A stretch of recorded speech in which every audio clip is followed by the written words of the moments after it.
కూటమి ప్రభుత్వం మహానాడు అనే మాయసభను పెట్టి ఆ మాయసభలో వికవికలు పకపకలు, జగనన్న మీద జోకులు, జగనన్న అమ్మా చెల్లెల గురించి సాడీలు ఇవి తప్పితే పనికొచ్చేవి ఒక్కటీ మాట్లాడలేదు.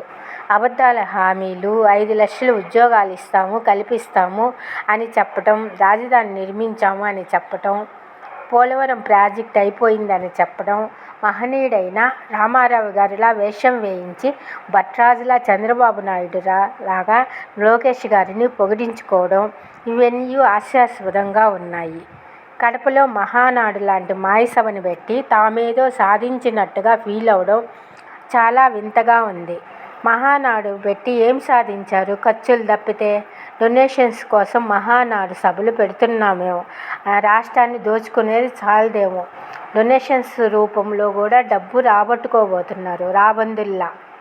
ఒక్కొక్క కుటుంబానికి సంవత్సరానికి 50 లక్షల పైన ఆదాయం వచ్చేటట్టు చేస్తాను, ఆంధ్రప్రదేశ్ను సంపన్న రాష్ట్రంగా చేస్తాను అని మహానాడు సభలో చంద్రబాబు నాయుడు గారు పలుకులు పలికారు. అంత డబ్బు ఎలా వస్తుందో చెప్పండి, మేము కూడా కష్టాన్ని కూడా ఇష్టంగా చేసి కష్టపడతాము. ప్రతిసారి ప్రజల్లో ఆశలు పెట్టి నీళ్లు గార్చేస్తారు. మీరు ఏమీ చేయరు. రాష్ట్రాన్ని ప్రజలకు మాటలు చెప్పడమే మోసం చేస్తారు. రాష్ట్ర ప్రజలకు మాటలు చెప్పి మోసం చేస్తారు.